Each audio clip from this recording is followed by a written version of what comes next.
Okay, so we're back in the Rambam's Guide of the Perplexed, Part 1, Chapter 31. Know that the human intellect has objects of apprehension, that it is within its power and according to its nature to apprehend. On the other hand, in that which exists, there also are existence in matters that according to its nature it is not capable of apprehending in any way or through any cause. The gates of their apprehension are shut before it. There are also in that which exists things of which the intellect may apprehend one state while not being cognizant of other states. The fact that it apprehends one does not entail the conclusion that it can apprehend all things. Just as the senses have apprehensions, but it is not within their power to apprehend at whatever distance the objects of apprehension may happen to be. Similarly, with regard to all other bodily faculties, for the fact that a man is able to carry 200 weights does not mean that he is able to carry 10. The difference in capacity existing between the individuals of these species with regard to sensory apprehensions and all the other bodily faculties is manifest and clear to all men. However, it has a limit, inasmuch as these capacities cannot attain to every distance however far away, nor to every degree however great it may happen to be. The identical rule obtains with regard to human intellectual apprehensions. There are great differences in capacity between the individuals of the species. This also is manifest and very clear to men of knowledge. It may thus happen that, whereas one individual discovers a certain notion by himself through his speculation, another individual is not able to ever understand that notion. Even if it were explained to him for a very long time by means of every sort of expression and parable, his mind would not penetrate to it in any way. It would turn back without understanding it.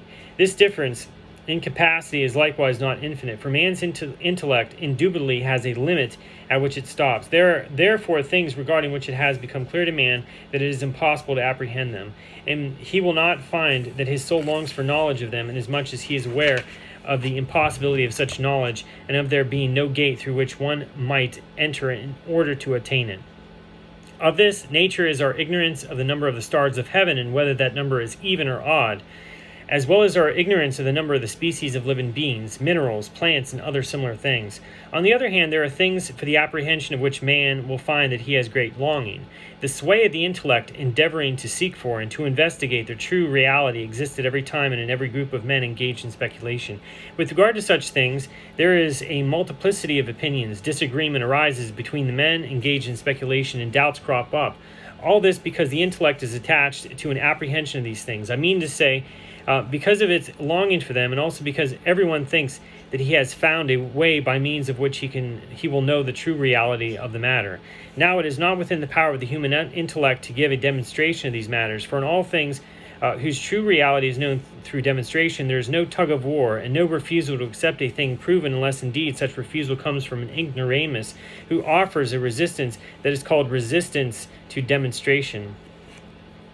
Thus, you can find groups of people who dispute the doctrine that the earth is spherical and that the sphere has a circular motion, and with regard to other matters of this kind, these folk do not enter into our purpose. The things about which there is this perplexity are very numerous in divine matters, few in matters pertaining to natural science, and non-existent in matters pertaining to mathematics. Alexander of Aphrodisias says that there are three causes of disagreement about things. One of them is love of domination and love of strife, both of which turn man aside from the apprehension of truth as it is. The second cause is the subtlety and obscurity of the object of apprehension in itself and the difficulty of apprehending it. And the third cause is the ignorance of him who apprehends and his inability to grasp things that it is possible to apprehend. That is what Alexander mentioned. However, in our times, there is a fourth cause that he did not mention because it did not exist among them. It is habit and upbringing. For man has in his nature a love of, an inclination for, that to which he is habituated. Thus, you can see that the people of the desert, notwithstanding the disorderliness of their life, the lack of pleasures and the scarcity of food, dislike the towns, do not hanker after their pleasures, and prefer the bad circumstances to which they are accustomed to good ones to which they are not accustomed. Their souls accordingly would find no repose in living in palaces and wearing silk clothes and in the enjoyment of baths, ointments, and perfumes.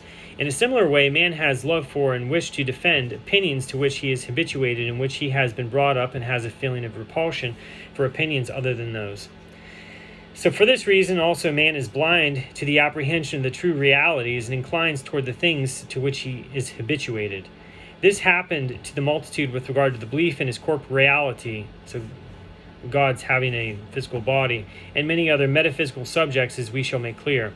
All this is due to people being habituated to and brought up on text that it is an established usage to find highly of and to regard as true, and whose external meaning is indicative of the corporality of God and other imaginings with no truth in them. For these have been set forth as parables and riddles. This is so for reasons that I shall mention further on.